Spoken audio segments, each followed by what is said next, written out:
Hi, and welcome. This presentation is about the rapidly changing environment of recognizing information that had not been available before in the past. The game has changed. Now you get to control the experience called life.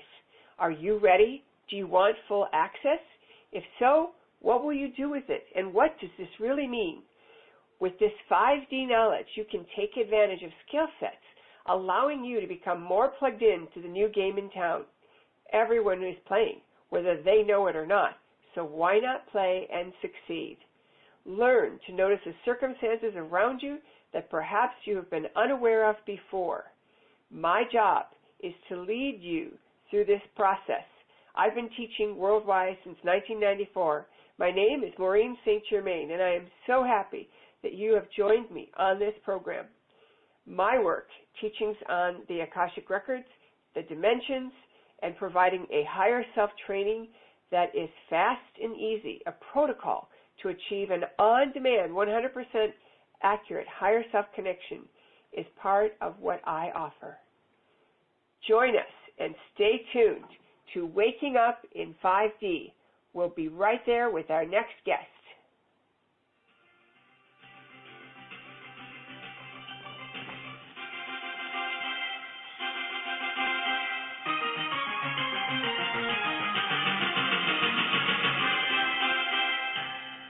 Hi, and welcome.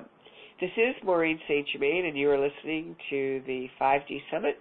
My very special guest today is Madeline Gerwick, who is a marvelous astrologer, business astrologer really, who has written a book every year on the astrology of the planet and the astrology on how to use timing to get the most out of every decision you make, every contract you sign. Madeline is internationally recognized and certified as an astrologer, specializing in business, economic, and personal astrology. She has a BA with honors in economics and many years in industrial sales and marketing before she turned to astrology full-time. And I will tell you a personal story that I know that she was watching the astrology for her work and began to realize that there were definitely cycles that could be identified as business cycles and how they apply. In addition, she's also listed in several Who's Who's books in the world and in America, and her unique combination of credentials makes her an in-demand speaker. She speaks on regarding economic conditions and timing. I have used her many times for timing of my books. She even timed my wedding, which I am very grateful for because there's lots of forgiveness in that, and every relationship needs that, right? Yeah, absolutely. So welcome, Madeline. I'm so happy to have you here. And, I consider you, like another version of me sometimes because we have so many common experiences. It's like you took one road and I took another. Yep, that's true. But we both ended up in fifth dimensional energy work, which I thought was great. Yeah, absolutely. So one of the things that we thought we could talk about was some of your own fifth dimensional experiences and how reality is changing for an individual and how that plays out. And then also we're going to talk about some of the other things that we identified. But first of all, one of the things I wanted you to talk about right away was your physical appearance and how much younger you look and how your face glows. And it does. I will attest to this. Yes. Well, I started doing fifth dimensional energy work almost, I would almost say by accident, not exactly, but somebody gave me a session, you see, at the end of September 1999 that put me in fifth dimensional energy. And then I learned how to do it, and we were set up in pairs, and we would do it to each other, and then over time we were able to give ourselves the process and activate ourselves. And it was interesting because every time I would come out, my face would just be glowing and look so much younger, and it was fascinating. And it actually, I think, did make a very big difference because I actually have pictures of myself from 20 years ago when I was 45, and I looked quite a bit older than I do now. So I know that it did make quite a difference in yes, and anti-aging. I have a funny story that goes along with that. I went for my driver's test a few years ago, and I got all dolled up because, you know, that's a picture you're going to take and be stuck with for a long time. Right. So I showed up about 3 o'clock in the afternoon and was unable to get in. So after waiting until they closed, I then had to plan on coming back the next day. So I was having dinner with a friend in Brooklyn, and after I had dinner, she said, you know, why don't you stay here, because then you're that much closer to the place where the driver's exam is, and you'll be able to get in and get out on the early side. And I said, okay, but I'm not washing my face, because I'd already done all the makeup and I didn't want to touch it. And she just kind of laughed like you did, you know, like, really? Because I didn't have any makeup with me. So that's what I did. I slept very carefully, you know, and didn't do anything with my face. And then when they took my picture, the lovely woman who took my picture said, I did you right, girlfriend. You look great. And I said, thank you. I said, thank you. And when my picture came, it was my old picture. Oh, my God. And I looked at it, and I thought to myself, somebody looked at the two pictures and couldn't accept that I would actually look 20 years younger in a picture that's supposed to be 10 years older. Oh, my goodness. And so I saved both driver's licenses so I could show people same exact picture instead of the new one that they had taken. It's crazy. Yeah, well, that's the only thing I could think of, because how in the world could that happen? Unless somebody just looked at it and said, that can't be, and just went with the older one, deciding, well, somehow they must have gotten twisted around or something. But I never heard of anybody ever having the same picture come back like that. And I know that's very odd. Very odd. Yeah. So it's funny. So one of the things you can count on is, as you become fifth dimensional, you literally do become your perfect age, and your body does become translucent.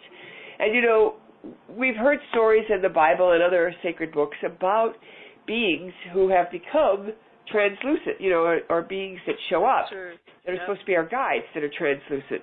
And so it stands to reason that your appearance would definitely be very dramatic.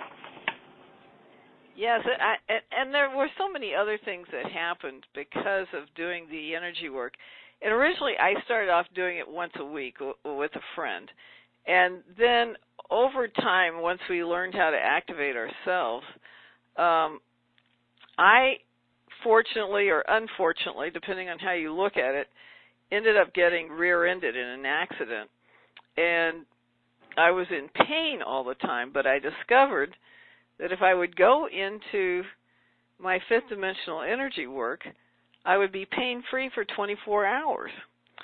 So I spent all day working really fast and really hard to get through everything so I could spend an hour or so in fifth dimensional energy work at the end of the day, and then I'd be pain-free for another 24 hours. But there were other great things about doing it, because I really changed a lot from doing the energy work. I was more positive. I was happier. Things that used to bother me that I would rant and rave about just fell by the wayside. It was unimportant. It didn't matter if somebody made a mistake or spilled food on the floor or whatever. It was just all irrelevant. You see, it was just, clean it up or whatever, fix the problem. Yeah, there's like no attachment to it. Yeah, and then another thing is the beauty around us. And yes, and I became much that. more aware of beauty and much more in tune with beauty. In fact, I now have the most incredible, beautiful garden in this home that I bought a few years ago. And it was a tremendously prized property to get because the yard was beautifully landscaped and had been set up with flowers that come up from March to October, you know. Yeah. And I mean, it's just an amazing garden. But it's true. I do actually notice beauty a lot. I constantly work to keep myself and my home beautiful and my garden beautiful. And I'm always noticing beauty when I'm out and about and remarking on it because I appreciate it so much. So I do think there is a lot to be said about beauty, and I think it's actually part of the divine feminine job, so to speak, to bring beauty into the world and to manifest that aspect of life. So I do think Fifth Dimension is very oriented towards things that are peaceful, beautiful. It's just a wonderful feeling. So with that peaceful feeling, let's move to politics. Yeah, politics is quite interesting these days. It is. Now, lots of people are very polarized. Yes. And it's, in my mind, it's really tragic because it's bringing out the passion in people, but I also think that there's, maybe something driving that besides them, that there's energy to try and bring people down. Yes, because a lot of the rhetoric is quite negative and quite provocative and derogatory. So those are all things that keep people out of Fifth Dimension, which is quite challenging at the moment because, just listening to any of it is enough to pull you out. And right. It's, I think the other thing that's lost in this is that most people miss that there's a much bigger issue going on besides, who won the election. Because there's the secret shadow government, if you want to call it that, or the deep state, or the globalist, or the cabal, or the Illuminati, so many different labels for it, controlling what's going on. And I believe it was a Harvard report that CNN had put out 93% negative reports about Trump, which I cannot think that any president would ever have gotten that kind of a report coverage. But because we have this very odd situation where Trump is the first president to not be controlled by the cabal, there's a big possibility that a lot of people will actually be arrested for the first time for a lot of the crimes that have been committed repeatedly over the last 50-plus years. Mm-hmm. And so that's the much bigger picture that is not really being discussed or appreciated or really understood via all this polarization. Right. Distract the people from what they really need to be concerned about. Right, which is they have a constitutional crisis going on, and a shadow government is trying to take over the control of the government and of an elected, government at that. So there's really a much, much bigger issue beyond whether it's Republicans or Democrats. That's really irrelevant, actually, because all the presidents have been controlled by the cabal or the deep state, whatever you want to call it, since JFK was killed. Mm-hmm. And I imagine they just take those guys into some nice little room and show them a video of what's going to happen to them of when they killed JFK if they don't behave themselves and do their agenda. So So, and it's also why he said in his opening speech, I have all these generals behind me. Yeah. Yes, absolutely. That's why he had that in there. Yeah. Nice little notice to them that, you're not going to do to me what you did to JFK. And I always tell people, he's got so much money, it'd be pretty hard to buy him because he doesn't need the money, So he doesn't need the money, no. And he's got a different agenda. He wants to succeed. And I'm sure that there are still some, I'll call it, arm twisting that's going on.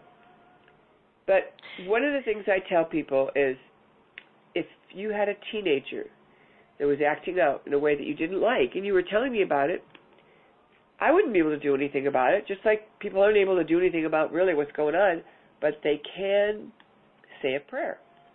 Yes, so we that's can great. Say a prayer. So instead of throwing mud verbally, when we see we don't like, we can say, I don't like that. I better pray for this guy. He needs help. Yes. Well, if we could all just even get to neutral, I think that would help too. Even if you're not willing to pray, if you could just get to neutral so that you're not in judgment, because that takes people out of 5D. Right. And really, when I'm in fifth dimension, honestly, I feel wonderful. I'm balanced, I'm refreshed, I'm renewed. I feel incredibly good. Nice. And so it's hard to really get into judgment when you're in fifth dimensional energy, because you're in such a positive state, it wouldn't occur to you to judge somebody. That's right. And even something simple like, I don't like the coffee at this place is painful for me. When I'm with my husband and he's doing that thing, he's not trying to be negative. Right. If he's telling me about something he doesn't like, I'll just look at him and say, are you telling me about something you don't want? Why would you spend any Why would you do that? Yeah. Exactly. You want some more coffee you don't like? You're just attracting what you don't want, right? But, people are in the habit of speaking that way, of what they don't like, instead of saying what they do like. I'm in the habit of telling people, oh, look at that sunset, isn't it beautiful? Oh, look at this, isn't that stunning? And it changes people, I was so surprised when I was with one of my adult sons, and he pointed out something that was absolutely beautiful. And I thought, oh, my goodness, it rubbed off. Because you don't know. Oh, I love it. Yeah, that's good. Yeah. So now let's talk about losing stuff. We haven't talked about that, and you have some good stories, I think.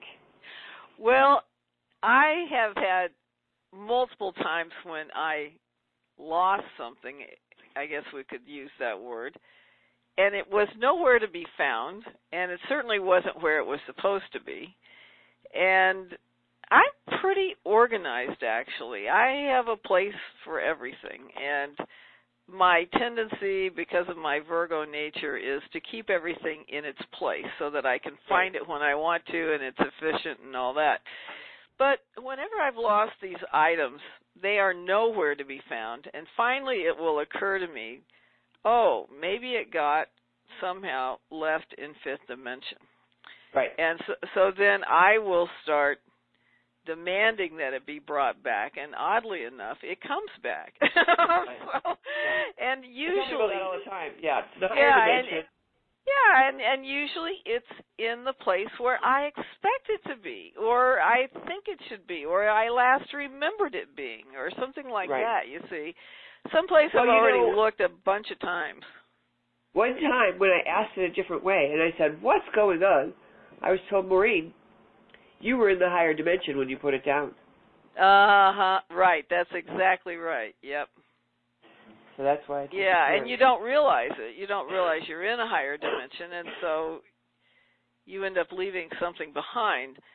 I don't know how often that happens, but I have friends who have also had that happen, and so I am aware of it just because it has happened a few times for me, and these are always what I think of as mundane items.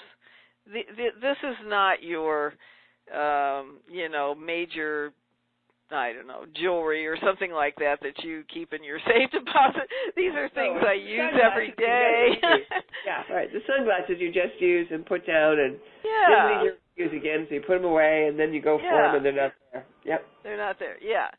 So it's interesting that can happen. I think it's always leaves me wondering about the dimensions, because we're kind of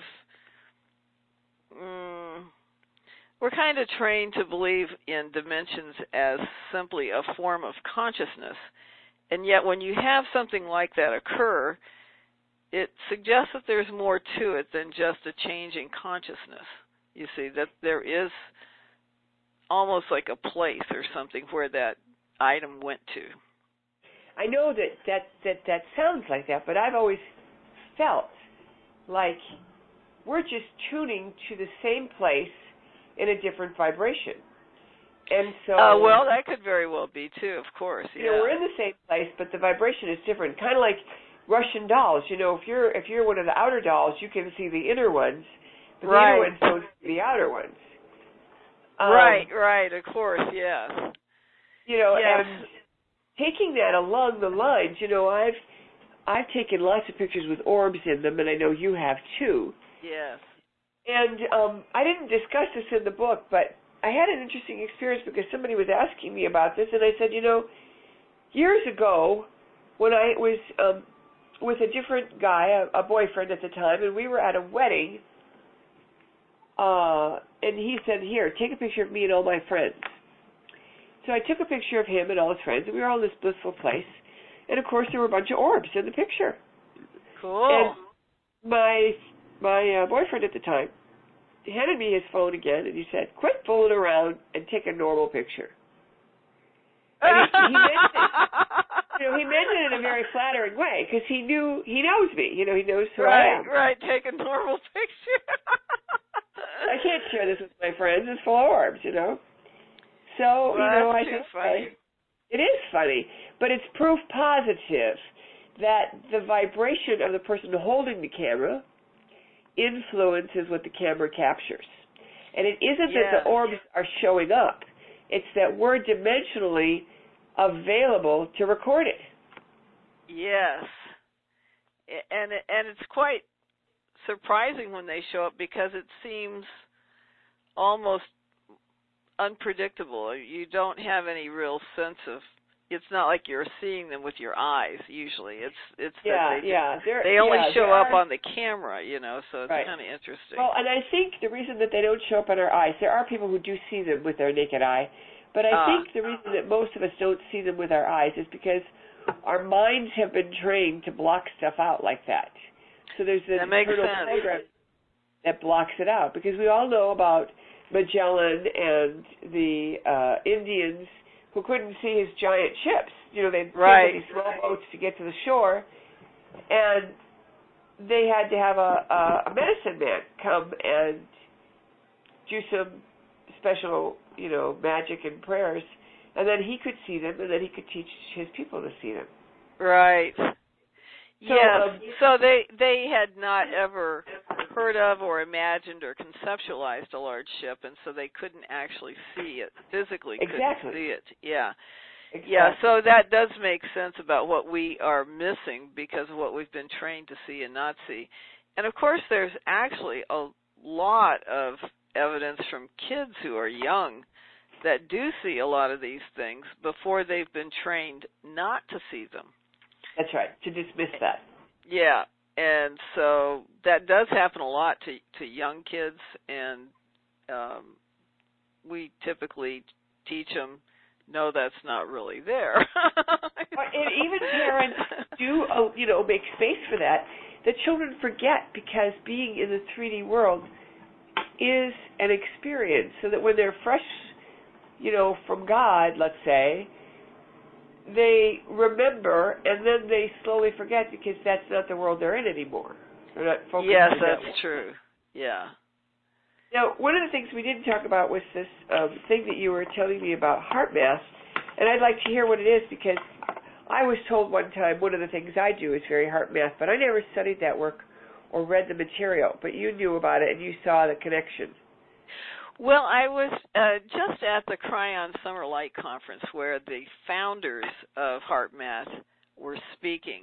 So Deborah Rosman and Howard Martin both gave extensive talks on a lot of the material that of their research that they have done over the years, which is incredible. They have scientifically proven that the heart leads the brain. You can disconnect the heart from the brain, and the brain will still function, but neurologically and hormonally and at least 4 different ways, metabolically and so forth, the heart leads the brain. So it's fascinating. They gave a very interesting talk. I think this was Deborah Rosman who gave that talk, and she talked about how you can have something called heart coherence. Now, in an average person, when we're feeling anxious or stressed or angry or fearful or any of that stuff, our hearts are not in coherence. And so she gave us a very quick and easy process to use to put our hearts into coherence. And once your heart is in coherence, your brain will go into coherence. This is very interesting because, of course, this is that part about how the heart will lead the brain. And then once the brain is in coherence, because of the heart being in coherence, the likelihood that your perceptions are going to change is enormous. So people get completely different perceptions from being in heart coherence, and their intuition becomes much, much stronger, and they get messages that help them. Now, and I'll tell you a quick story about how that worked for me when I came back from the conference. I was busily trying to write up a report to my subscribers about the Cryon Earth report for June 2017. Fascinating. You can go listen to it online. It was fascinating. But I was having a heck of a time with my keyboard. It would not write. It would not type. And it would let me type like 1 letter per minute or something stupid like that. It was totally frustrating. And I was going through all these gyrations trying to get it to work, and I thought maybe I should just do this process to get myself into heart coherence. So I did it, and even as I was doing it, I heard, "Reboot your computer."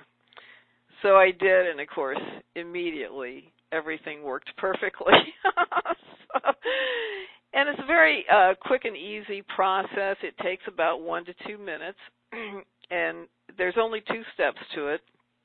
You just, first of all, focus on your heart, and a lot of people like to put their hand up to their heart just to help them focus on their heart.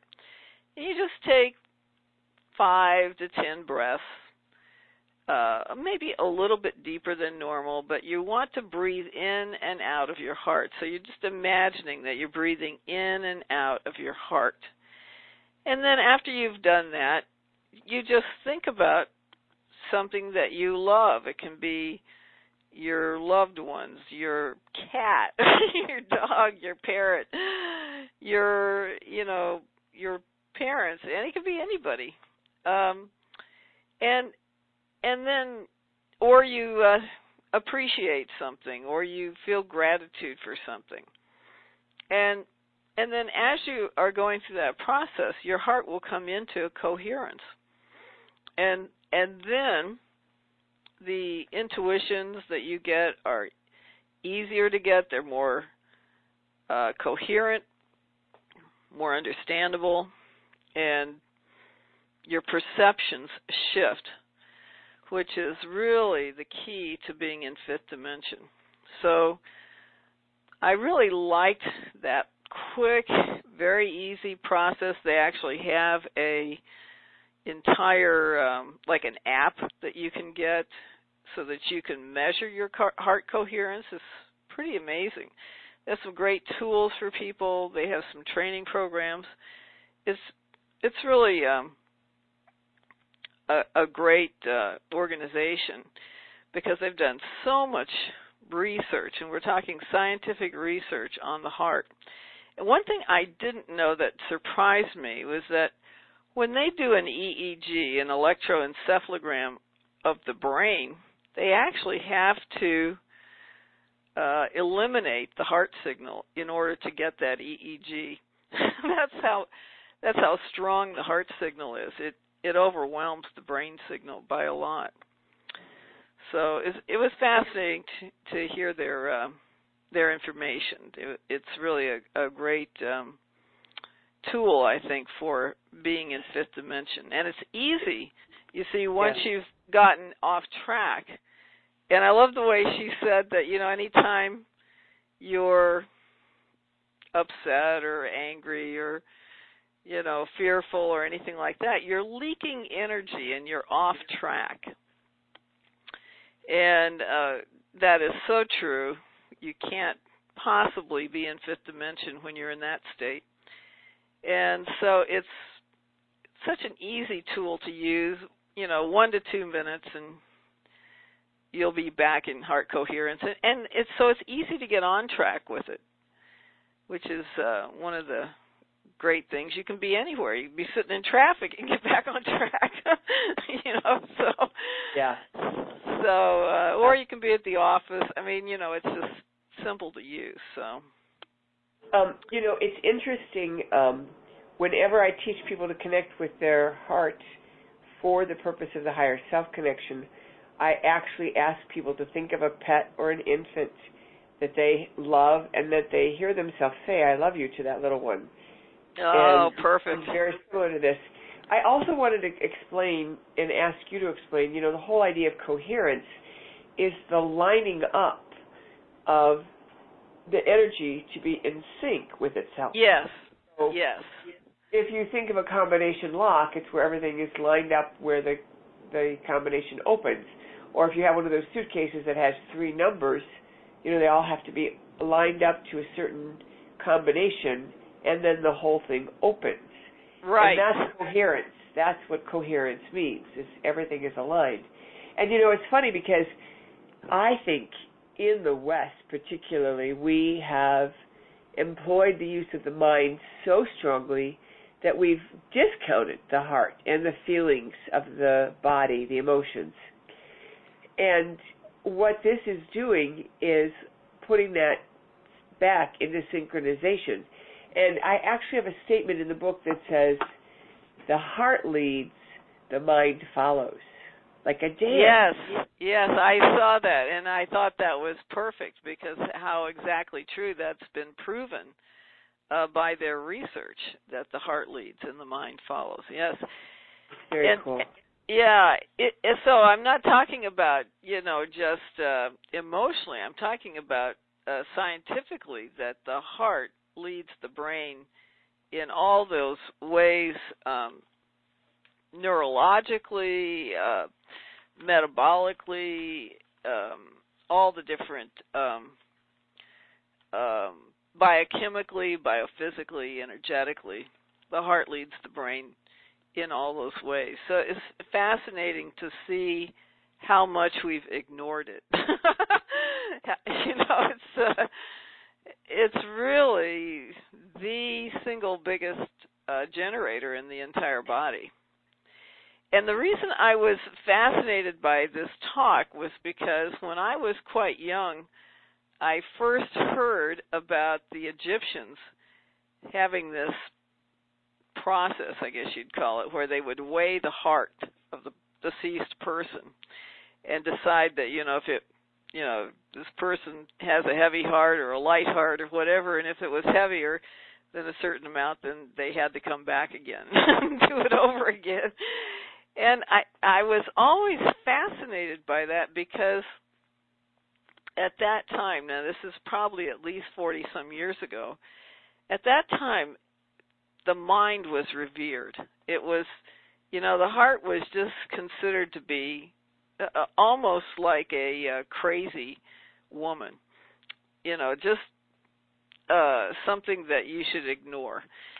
And so I was always fascinated by that Egyptian story, and I was so happy to see HeartMath come up with all their amazing research on the heart. It just proves over and over that what we've been led to believe was completely wrong.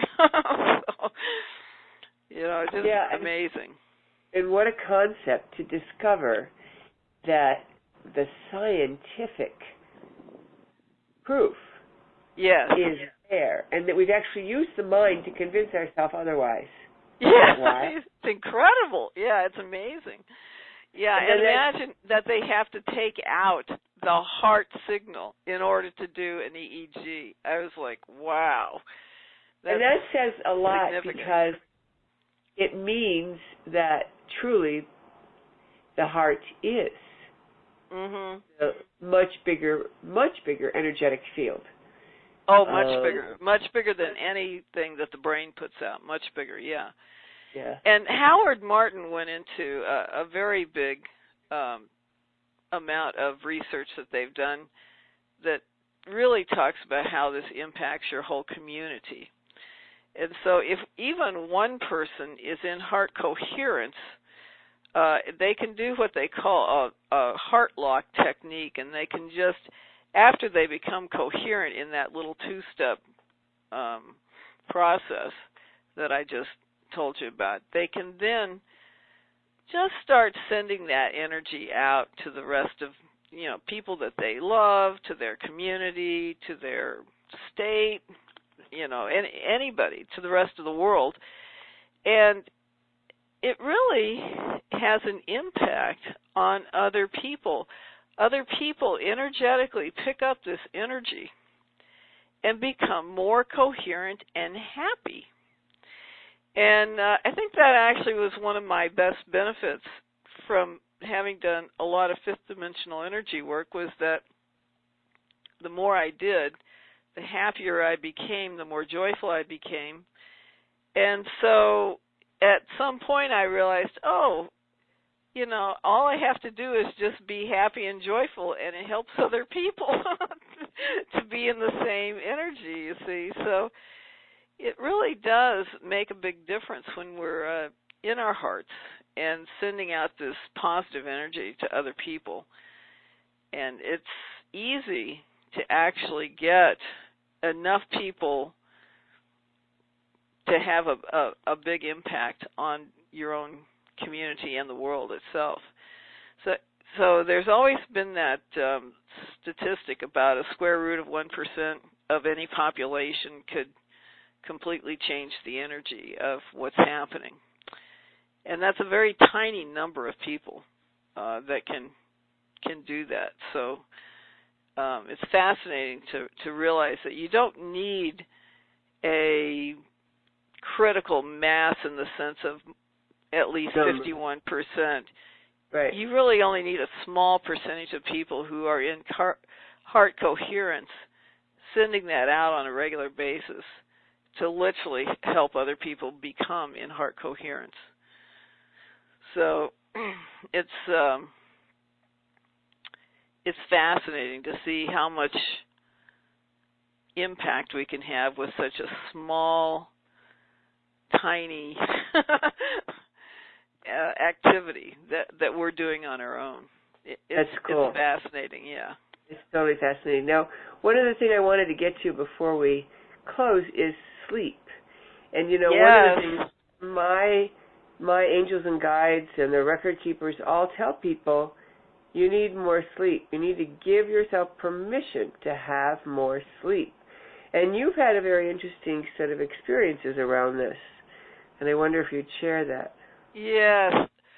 Well, about 10 years ago, I had a fifth dimensional heart downloaded, and I went back in to get it reactivated, and I got a Kundalini activation when that happened. And it never subsided, it never went away. So a Kundalini activation, especially when you first get one, can be quite disconcerting. It would be similar to having a heart-on 24 hours a day. And so it's very challenging. It's highly stimulating. so I would get maybe 4 hours of sleep a night when it first happened. And it took me years to get it to where I thought it was what I called under control. But even then, I might get 6 hours of sleep a night. And then, I finally got to where I could sleep maybe 7 hours, and I was really happy to get 7 hours of sleep. That's when I had it under what I called under control. And still, when I get certain astrological cycles coming through, I still might only get 4 hours of sleep a night. But lately, I have been getting very unusual sleep patterns where I can hear my alarm going off, and it'll go off for 15 minutes and then shut itself off, but I can't get up. I can't wake up. I can't somehow get back to this reality. And so I can hear the alarm, but I can't really respond to it. And so I have had a number of times lately where I end up sleeping 9, 10, 11, sometimes 12 hours, and really no apparent reason, you see. So I do believe that you're right about the fifth dimensional sleep patterns, that you need more sleep for integration, particularly now. The Cryon says that we have been in these very, very high frequencies from the galaxy, I believe since around 2014, 2013, somewhere in there. And he says humans have never experienced these frequencies, these vibrations before, so it's new to us. And we're in them 24/7. Now, he does say that these vibrations or frequencies are designed to increase our consciousness.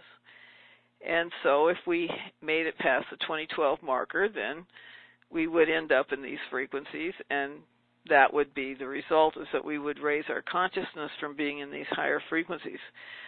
But I do think it's very challenging for people to be in these frequencies, and I often think that what we're watching with quite a bit of the political mayhem is that we're watching people who have not kept up with these higher frequencies. So somebody like you and I who, we started close to 20 years ago working on, moving our frequency higher, we've had a long time to work on this type of thing. Whereas other people who just, it's like they got blasted into these higher frequencies, and maybe they were in resistance mode when they should have been raising their frequencies earlier, but now it's like they're so far behind, it's like they're in total frustration because they can't get back to normal. There is no normal anymore that we used to think of as normal. That reality doesn't exist anymore because these frequencies are so high and they're bombarding us all the time. Now, some people cannot sleep because of them. And Cryon will say that just lay there and take in the energies if that's your problem, because you're still getting energy. But and I have had some of those experiences, but lately I've had the other experience where I'm just not waking up. So it's fascinating to see this whole thing unfold because we don't really know how it's going to unfold for each person. That's going to be a personal situation for each person based on what they've been doing in the last 20 years or not doing. Yeah, over 25 years ago, when I first started doing the fifth dimensional work, I decided that I didn't need to use a clock anymore, that even time itself was somehow working against me to hold a higher frequency. That's so, interesting. I didn't wear a watch, and I didn't, back then I didn't even have a cell phone. And so I went for, very long time, like 25 years, without any reminder on when to get up or anything. That's fantastic. Now, keep in mind, I'm somebody who was catching a plane every weekend. Right. I did that for 15, 16 years, where I was getting on a plane at 6 o'clock in the morning, and then my return flight would be the same. And I would always go to bed and tell Archangel Michael, wake me up on time and plenty of time to catch my flight. Well, one night I was working in my binder of all my cool stuff that I had for my class, and I was just like a child with the coloring book or something, I was just going through the materials, and going through some of the stuff I was going to be teaching that weekend. And I looked up in my office, and I had already worked a full day at my day job. And it was 2 a.m. Oh, my God. And I remember thinking, oh, my goodness, I need to go to bed. I have a 6 a.m. flight. So, my suitcase was packed. Everything was done. It was just this little book that I was playing with. So I put it in the suitcase and closed everything up and crawled in bed, asking again Archangel Michael to wake me up on time and plenty of time. So at 6 a.m., I sat bolt upright in bed. I looked over to where the clock was, and I saw it was 6 a.m., and I remember thinking, I wonder what's going on. And I got dressed quickly and got myself to the airport. And I'm ready to eat humble pie when I get to the clerk. I've missed my flight, obviously. And I hand her my itinerary, and she looks at it, and without me saying anything, she said, your flight was canceled. Oh, wow. And I said, really? And she said, yes. And I said, when was it canceled? She said, last night. The plane never came in from Chicago, the feeder plane. So I said, well, wow. She said, well, let me see what I can put you on. She's very apologetic. She put me on a direct flight. I actually got to my destination earlier than I would have through the connection I originally had. And that's hysterical. I had 4 hours, probably. Of sleep. Yeah, right. I had 4 hours of sleep that I probably would have only had 2 if I had relied on an alarm clock. Yes, right. And you wouldn't have realized that your plane was delayed. Well, and another thing I have had times when I got 4 hours of sleep or 5 hours of sleep or something stupid like that.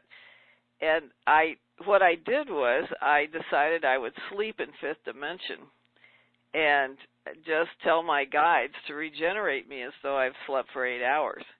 And I always found that worked. It worked well. I had plenty of energy for the day. And then when it would be time to go to bed that night, I would just go to sleep. That was that. I've done that many, many times. In fact, that's one of the things I teach people in the book, is when you go to sleep, ask your guides to make sure you get well rested, regardless of what the night holds. So, right. Yeah. Yes, exactly. So, so sleep is fascinating. Fascinating. Yeah. One of the things that we're winding up here that I want our listeners to know is, here you are, an astrologer for timing and helping people find good timing. And, we can change the timing, but it's so nice to be floating with the current. And so one of the things that you do is this book called, the 2017 Good Timing Guide. And I really like it because it helps with someone like me that I like to be a little more free-flowing in my life. I use it to stay focused. This is a day that I need to be more productive. This is a day that I should go take off and go to the beach. Yes, right, exactly. Well, it was great for me because as a Virgo, there's a certain high value, let me say, to being productive. And actually, that's not how the universe works. That is not, this kind of incessant desire or need to be productive all the time is actually not useful from the universe's perspective. It's not good time management. If you look at nature, you see there are times when you have high growth periods and then you have slower periods. You have summer where there's spring, summer, and fall where things are in bloom and growing, and then you have late fall and winter where things are resting.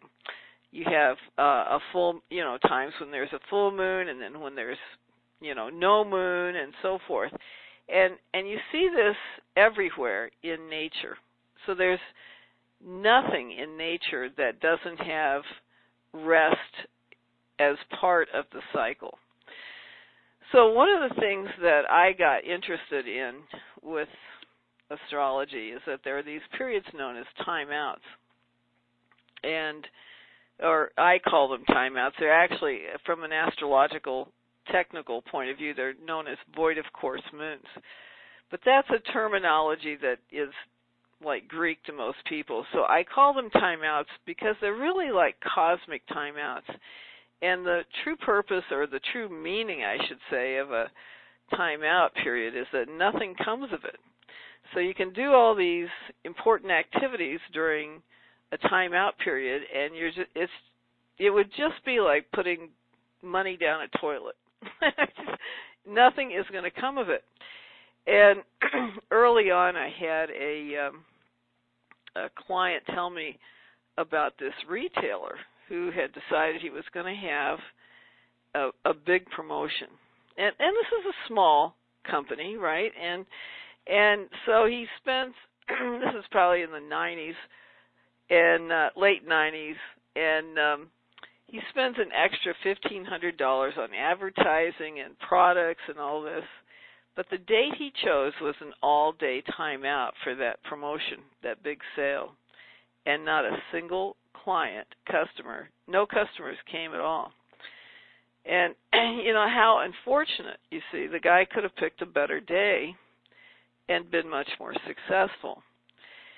And another thing that's really odd about timeouts is that you don't have all the information you need to make a decision.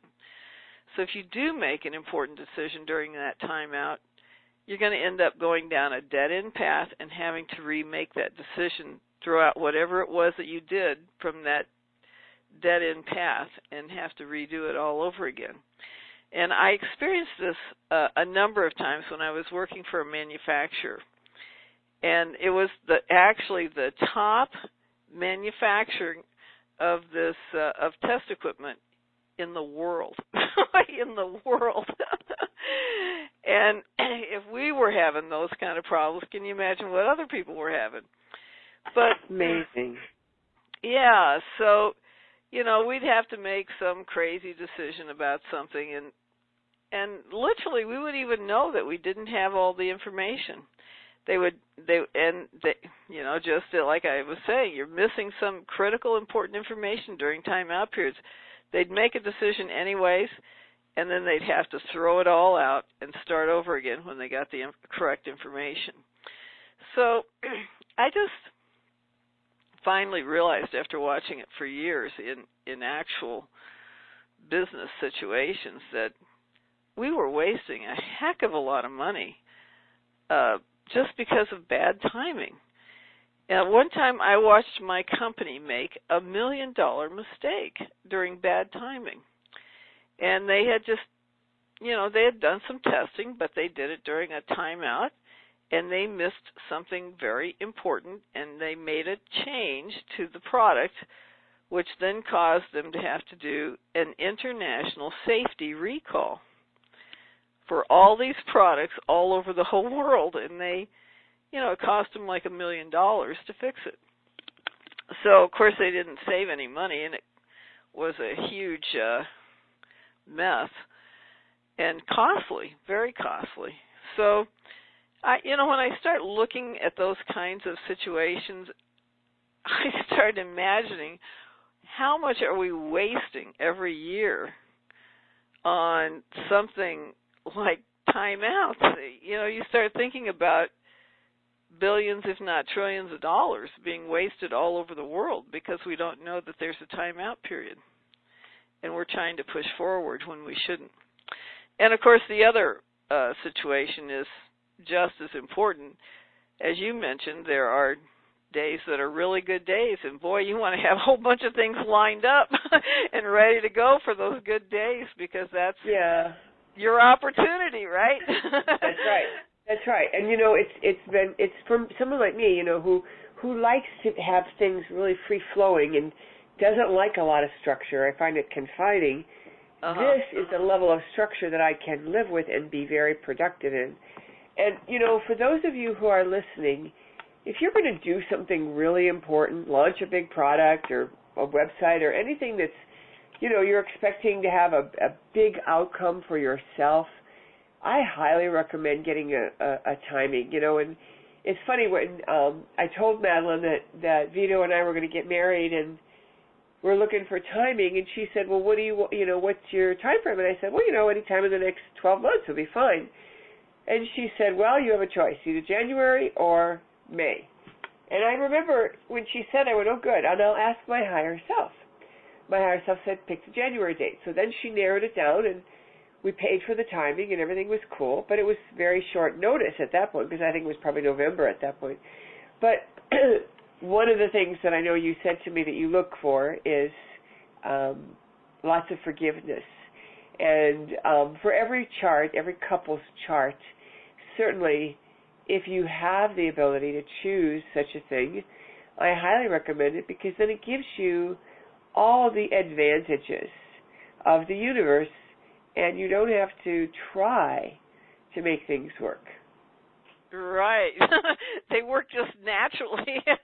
Yeah. And it doesn't mean you're not going to have, it doesn't mean it's going to be perfect. But what it does mean is that the energy is always very supportive. One of the things that Vito does say to me is he notices how I'm strong where he's weak and he's strong where I'm weak. And we kind of do that, that little yin-yang thing all the time with each other, which is very cool. And I'm sure part of that's our personality, but I think all of it also, it's the timing that we chose for our wedding date. And then I know, other people who got married during a timeout, and the couple is constantly pulled apart, where she's going to study in some other country, or she's picked up a temporary job, overseas, and you wonder, how can they manage? And they're managing just fine, but they're not together as much as most couples are because of this constantly being pulled away from each other. Yes, and sometimes the marriage just doesn't last. I had a very good friend who did not trust astrology, but he had lived with a person, his mate, for, I don't know, something like 10 or 12 years, and then they decided they were going to get married. But the date they chose to get married wasn't all day time out, and I said, you really need to pick a different date. But they didn't change the date, and a year later, after they got married, they got divorced. So I thought that was quite unfortunate. And perhaps, who knows, maybe they picked a date where it would not work out because they were at the end of their relationship. I don't know.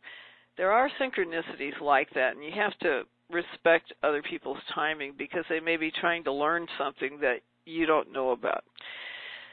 So, but if you have a very positive intention for something, it certainly helps to have the universe at your back instead of in your face.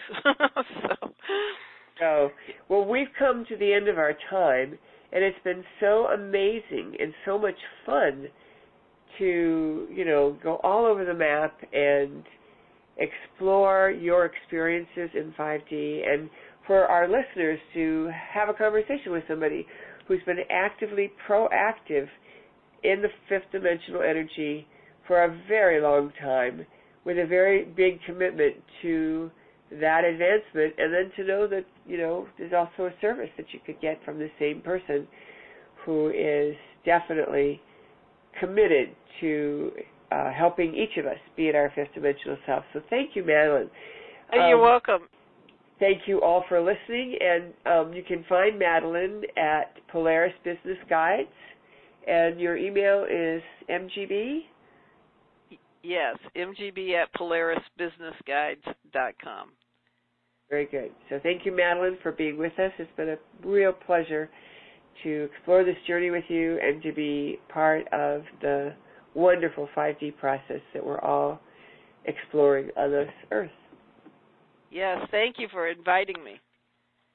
My pleasure. Take care. Okay.